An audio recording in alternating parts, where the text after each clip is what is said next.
అదే RTV app వార్తల్ని క్షణాల్లో చదివే అవకాశం ఉంటుంది. ఒక న్యూస్ పేపర్, ఒక టెలివిజన్ ఛానల్ మీ చేతుల్లో ఎప్పుడూ ఉంటాయి. Hello and welcome to RTV. నేను రామ్. రైతులకు తెలంగాణ ప్రభుత్వం గుడ్ న్యూస్ చెప్పింది. రైతు భరోసా మార్గదర్శకాలు జారీ చేసింది. తెలుగులో జీవో విడుదల చేసింది తెలంగాణ ప్రభుత్వం. జనవరి 26 నుంచి రైతు భరోసా పథకం అమలు చేయబోతోంది. పెట్టుబడి సహాయం సంవత్సరానికి 12,000 అందించబోతుంది. భూభారతి అంటే ధరణిగా ఉన్నటువంటి భూభారతి పోర్టల్లో నమోదైన వ్యవసాయ భూమికే నగదు ఇవ్వబోతున్నారు. వ్యవసాయ యోగ్యం కాని భూములను రైతు భరోసా నుంచి తొలగించింది ప్రభుత్వం. ROFR పట్టాదారులు కూడా రైతు భరోసాకు అర్హులంటూ ప్రకటించింది. జిల్లా కలెక్టర్లకు పథకం అమలు, ఫిర్యాదుల పరిష్కరణ బాధ్యతలను అప్పగించింది తెలంగాణ ప్రభుత్వం. మొత్తం మీద సంక్రాంతి పండగ వేళ రైతులకు తెలంగాణ ప్రభుత్వం గుడ్ న్యూస్ చెప్పింది. రైతు భరోసా పథకం 2025 మార్గదర్శకాలను రాష్ట్ర ప్రభుత్వం విడుదల చేసింది. రైతులకు సంబంధించిన అంశంలో పూర్తి స్పష్టత ఉండాలన్న ఉద్దేశంతో తెలుగులో ఉత్తర్వులు జారీ చేసింది. ఆ ఉత్తర్వులకు సంబంధించినటువంటి జీవో కాపీని ఒకసారి మన స్క్రీన్పై చూడొచ్చు.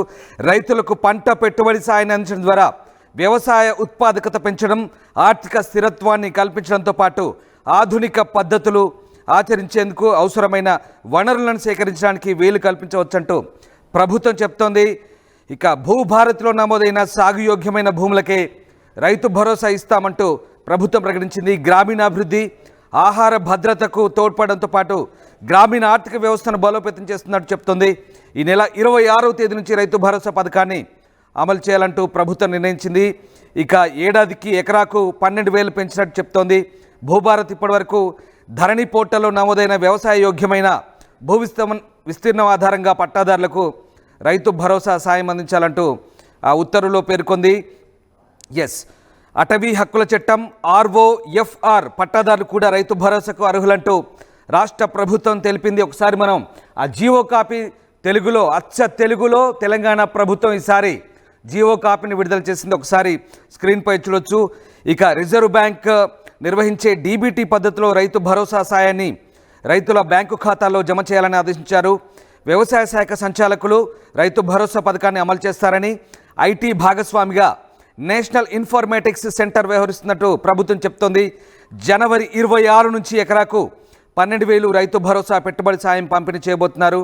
జిల్లాల్లో రైతు భరోసా పథకం అమలు, ఫిర్యాదుల పరిష్కారానికి సంబంధించి ఆయా జిల్లాల కలెక్టర్లు బాధ్యులుగా ఉంటారంటూ ఉత్తర్వులో పేర్కొన్నారు. మొత్తం మీద సంక్రాంతి వేళ శుభవార్త చెప్పింది రైతులకు ప్రభుత్వం.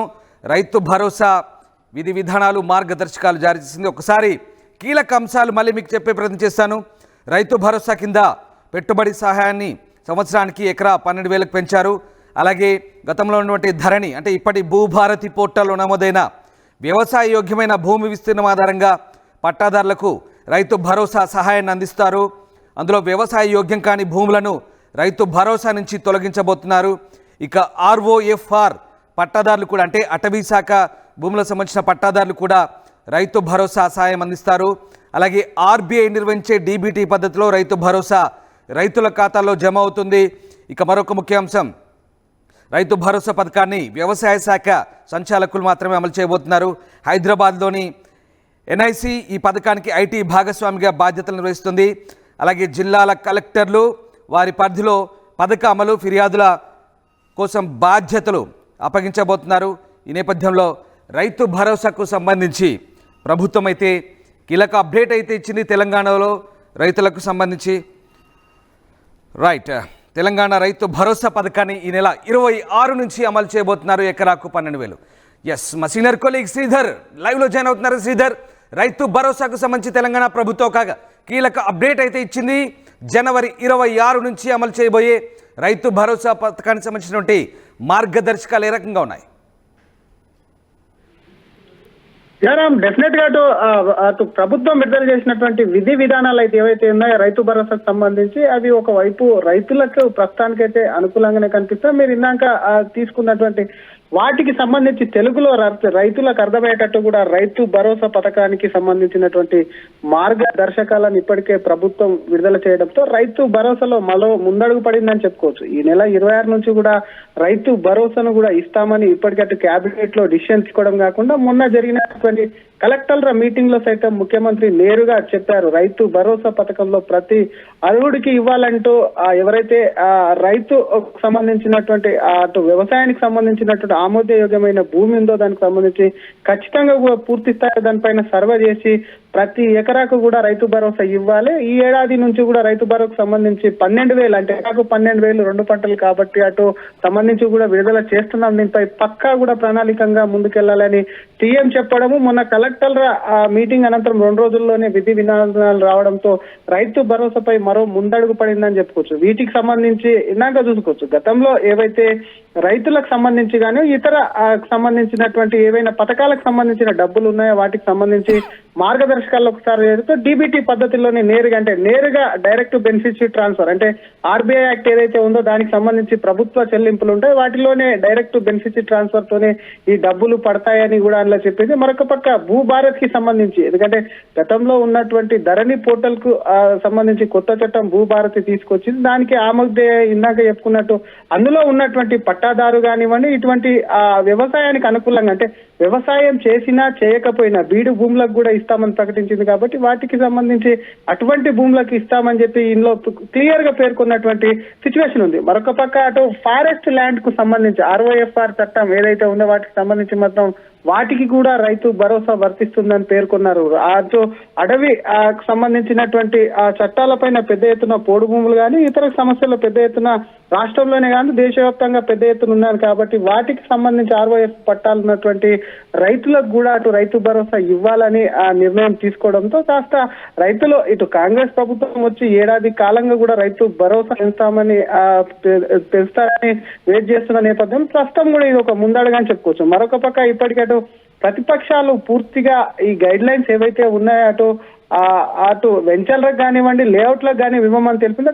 దానిపైన కాస్త విమర్శలు వస్తున్నటువంటి సిచ్యువేషన్ కూడా, అసలు ఏ భూములకు ఇస్తారని ఒకవైపు క్లారిటీగా దానికి సంబంధించినటువంటి మార్గదర్శకాలు రిలీజ్ చేయాలి, సర్వే చేయాలి. కాబట్టి ఆ సర్వేలు అంత ఈజీగా కూడా అంత తొందరగా, ఎందుకంటే షార్ట్ టైం ఒకవైపు కూడా చూసాం క్యాబినెట్ కి సంబంధించి కానివ్వండి కాలెక్టర్ల సమావేశానికి సంబంధించి కానివ్వండి అమలుకు సంబంధించినటువంటి డేట్ ఎప్పటి నుంచి అయితే అమలు చేస్తామన్నారు వాటికి 15 రోజులే ఉంది. కాబట్టి ఇప్పటికిప్పుడు రెవెన్యూ అధికారులు వెళ్లి వాటికి ఎక్కడ కూడా సర్వే చేసి ఏ విధంగా పరిగణిస్తారన్న దానిపై కూడా ప్రభుత్వం ఆలోచించాలన్న ఒకవైపు ప్రతిపక్షాలు అంటూనే ఉన్నాయి. కాబట్టి దీనికి సంబంధించి మాత్రం అటు రైతు భరోసాపై దీనికి ఒకవైపు ముందడుగు పడుతుంది. మరి ఈ పథకానికి సంబంధించి మాత్రం డీబీటీ పద్ధతులను వేయడం కూడా కాస్త రైతులకు ఉపశమనం కలిగించేటువంటి అంశమే అయినప్పటికీ మరి దీనికి ఫిర్యాదులు కూడా, ఎందుకంటే గతంలో చూసాం రైతు భరోసా కానీ రైతు సంబంధించినటువంటి రైతు బంధు ఇచ్చినప్పుడు చాలా మంది తమకు రావట్లేదని చెప్పి కూడా కంప్లైంట్ ఇచ్చినటువంటి సిచ్యువేషన్ ఉంది. కాబట్టి ఈసారి కూడా ఎవరైనా అటువంటి రైతు భరోసాకు సంబంధించి రాకపోతే మాత్రం ఆ ఫిర్యాదు చేసేందుకు కూడా వాళ్ళు అటు వ్యవసాయ శాఖకు అప్పచెప్పిందని చెప్పొచ్చు. ఈ పథకం అమలు ఏదైతే ఉందో దానికి సంబంధించి మాత్రం కలెక్టర్లకు కూడా ఫిర్యాదు చేయొచ్చు అని చెప్పి ఇందులో క్లియర్ గా పేర్కొన్నటువంటి వైనం అయితే ఉందని చెప్పొచ్చు. రామదాస్ రైట్ శ్రీధర్, అయితే ఈసారి ఒకవేళ ఎట్టి పరిస్థితుల్లో ఏవైనా సాంకేతిక కారణాల వల్ల రైతు భరోసా రాని నేపథ్యం ఉంటే కనుక వ్యవసాయ సంచాలకులు మీరు చెప్తున్నట్టుగా కలెక్టర్లే పూర్తి బాధ్యత వహించి పరిష్కారం చూపే దిశగా ఉంటుందా? అలాగే NIT నేషనల్ ఇన్ఫర్మేటిక్స్ సెంటర్ కూడా ఈసారి IT భాగస్వామిగా ఉండబోతుంది. అలాగే అటవీ హక్కుల చట్ట ఉన్నటువంటి RFR భూములకు కూడా రైతు భరోసా ఇవ్వబోతున్నారు. సో ఇవన్నీ కూడా అంటే ఈసారి కొత్తగా సాంకేతికత జోడించి అలాగే జిల్లా కలెక్టర్లు పూర్తి పారదర్శకంగా బాధ్యత వహించేలా ప్రభుత్వం ఈ మార్గదర్శకాలు జారీ చేసింది అనుకోవచ్చా? డెఫినెట్ గా రామ్, ఈ ప్రభుత్వం వచ్చాక విడుదల చేసినటువంటి రైతు రుణమాఫీ ఏమైతే ఉన్నాయో దాంట్లో చాలా పెద్ద మొత్తంలో కూడా సాంకేతిక లోపాలు ఉన్నాయి. చాలా మందికి సంబంధించి కూడా రైతు రుణమాఫీ కాలేనందున ఇటు తెలంగాణలో ఉన్నటువంటి రాష్ట్ర ప్రభుత్వం పైన పెద్ద ఎత్తున విమర్శలే కాకుండా రైతులు అటు ప్రభుత్వం పైన కూడా ఒకవైపు పెద్ద ఎత్తున విముఖత చూపడమే కాకుండా రోడ్లపైకి వచ్చి ధర్నాలు చేసినటువంటి పరిస్థితులు కూడా చూసాం. కాబట్టి రైతు భరోసా, ఎందుకంటే అటు పెట్టుబడి సాయంగా ఇస్తున్నటువంటి రైతు భరోసా 2 క్రాప్లకు ఒక ఎకరానికి 12,000 ఇస్తుంటే 6,000 ఇస్తుంది. కాబట్టి ఎటువంటి ఏదైనా సరే తమకు సంబంధించి కూడా రైతు భరోసా అందకపోతే అటు అగ్రికల్చర్ డిపార్ట్మెంట్ వ్యవసాయ సంచాలకులకు ఉన్నటువంటి అగ్రికల్చర్ డిపార్ట్మెంట్ కానీ కలెక్టర్ కానీ ఫిర్యాదు చేస్తే నెక్స్ట్ సాక్ అంటే వచ్చేటువంటి రబీలో అప్లై చేసుకుంటే ఖరీఫ్ లోపే కూడా వాటిని పరిష్కరించేలా కూడా మరి ప్రభుత్వం ఇప్పటికే అటు అధికారులకు కూడా సూచనలు చేసినట్టయితే సమాచారం. ఏదైనా టెక్నికల్ కు సంబంధించినటువంటి లోపం మాత్రం ఏదైనా ఉంటే డెఫినెట్ గా నేషనల్ ఇన్ఫర్మేటిక్స్ సెంటర్ ఎన్ఐసి ఏదైతే ఉందో వాటికి ఐటీ భాగస్వామిగా ఉంది కాబట్టి వాటిని కూడా ఒకవైపు సరిదిద్దేందుకు కూడా ప్రభుత్వం కూడా కసరత్తు అయితే చేస్తుంది. లేదంటే ఈ పథకానికి సంబంధించి ఇప్పటికట్టు రైతు భరోసా ఆలస్యమైన నేపథ్యంలో టెక్నికల్ ఇష్యూతోని రైతులకు వచ్చేటువంటి సహాయం రైతు భరోసా ఆగిపోతే మాత్రం రైట్. ఇక్కడ శ్రీధర్ మరొక కీలక అంశం అంటే గత ప్రభుత్వం మాదిరిగా రాళ్ళు రప్పలు గుట్టలకు అలాగే పడ్డ భూములకు ఇవ్వడం లేదంటూ ప్రభుత్వం చెప్తుంది. ఎలాంటి సీలింగ్ అంశం సంబంధించి క్లారిటీ ఇవ్వనప్పటికీ ఇన్ని ఎకరాలని చెప్పినప్పటికీ ఇక్కడ చాలా క్లియర్గా పోర్టల్లో ఏదైతే ధరణి పోర్టల్లో ఉన్నటువంటి సాగుయోగ్యమైన భూములకే అంటే భూమాత పోర్టల్ వంటి సాగుయోగ్యమైనటువంటి భూములకే రైతు భరోసా ఇవ్వనున్నామనే అంశాన్ని చెప్పడం ద్వారా కేవలం అంటే సీలింగ్ అనే అంశాన్ని క్లారిటీగా చెప్పినప్పటికీ కేవలం సాగుకు యోగ్యమైన భూములకే ఈ రకమైనటువంటి లాజిక్ని యూజ్ చేస్తూ ఈసారి ప్రభుత్వం ఆ భూములకు మాత్రమే రైతు భరోసా ఇచ్చే అంశాన్ని చాలా లాజికల్గా ఇక్కడ ప్రాక్టికల్గా చూపిస్తుంది అనుకోవచ్చా? డెఫినెట్ గా గత ప్రభుత్వం ఇచ్చినటువంటి ఆ రైతు బంధు ఏదైతే ఉందో అది ఆ రోడ్లు కానివ్వండి, కొండలకి గుట్టలకి కానివ్వండి, కొన్ని చోట్ల ప్రభుత్వం తీసుకున్నటువంటి రిజర్వ్ అటు ప్రభుత్వం తీసుకున్నటువంటి ఏదైనా సరే అటు తీసుకున్నటువంటి వాటికి కూడా ప్రభుత్వం సేకరించిన భూములకు కూడా ఒకవైపు రైతు బంధు వచ్చిందని పెద్ద ఎత్తున విమర్శలు వచ్చాయి. అటువంటి వాటన్నిటికీ చెక్ పెట్టి ఏదైతే వ్యవసాయానికి అనుకూలమైనటువంటి వ్యవసాయ యోగ్యమైన భూమి ఏదైతే ఉందో వాటికే ఇవ్వాలి. గత ప్రభుత్వాలు అటు కొండలకు గుట్టలకు మీరన్నట్టు అటువంటి భూమికి ఇచ్చిందని చెప్పి ఈ ప్రభుత్వం ప్రస్తుతం ఉన్నటువంటి ప్రభుత్వం అటు ప్రతిపక్షంలో ఉన్నప్పుడు విమర్శలు చేసింది. తాము అధికారంలోకి వస్తే ధరణిని ఎత్తివేసి ఒకవైపు ఆ భూభారతి తీసుకొస్తామన్నారు. దానికి సంబంధించి ఈ పోర్టల్ ను కూడా భూభారతి ధరణి ప్లేస్ లో భూభారతి కూడా తీసుకొచ్చింది. కాబట్టి అటు వ్యవసాయ యోగ్యం కానీ భూములు అంటే ఒకవైపు కొన్ని స్పెసిఫిక్ గా కొన్ని పాయింట్స్ కూడా మొన్న కలెక్టర్ల సమావేశంలో కూడా సీఎం చర్చించినట్టు సంవత్సరం అందులో ఆ లేఅవుట్లు కానివ్వండి, వెంచర్స్ కానివ్వండి, ఒకవైపు ఏదైనా కమర్షియల్ కు సంబంధించినటువంటి భూములు అంటే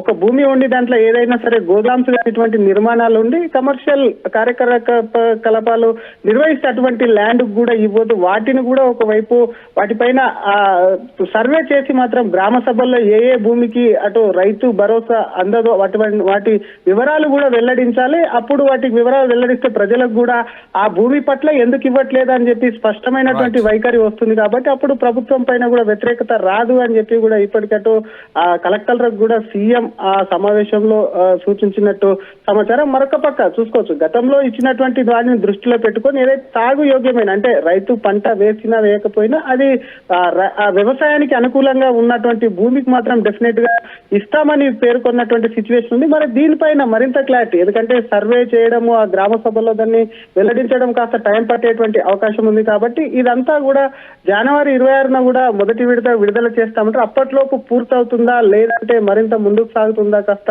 సందిగ్ధత ఉందని చెప్పొచ్చు. Ram right, yes, thank you Sridhar, thanks for the update. గ్రామీణాభివృద్ధి, గ్రామాల ఆర్థిక వ్యవస్థను బలోపేతం చేయడమే లక్ష్యంగా ప్రభుత్వం రైతు భరోసా పెట్టుబడి సాయాన్ని అందిస్తుందంటూ చెప్తోంది. జనవరి 26 నుంచి రైతు భరోసా పథకం అమలు కాబోతోంది. పెట్టుబడి సాయం సంవత్సరానికి 12,000 పెంచింది.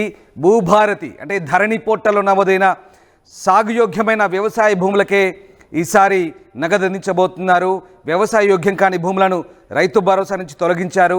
ఇక అటవీ హక్కం చట్టం పరిధిలో ఉన్నటువంటి ROFR పట్టాదారులు కూడా రైతు భరోసాకు అర్హులంటూ ప్రభుత్వం చెప్తుంది. మొత్తం మీద జిల్లా కలెక్టర్లకు పథకం అమలు, ఫిర్యాదుల పరిష్కరణ బాధ్యతలు ఈసారి ప్రభుత్వం అప్పగించింది.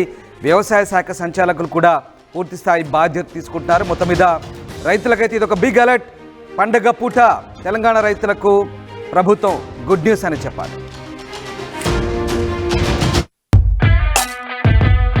Bridging the gap between the textbook and the industry through innovation. KLH deemed to be university. మరిన్ని వీడియోస్ కోసం ఛానల్ ని సబ్స్క్రైబ్ చేయండి. లేటెస్ట్ అప్డేట్స్ కోసం వాట్సాప్ ఛానల్ ని ఫాలో చేయండి. అండ్ లింక్ డిస్క్రిప్షన్ లో ఉంది.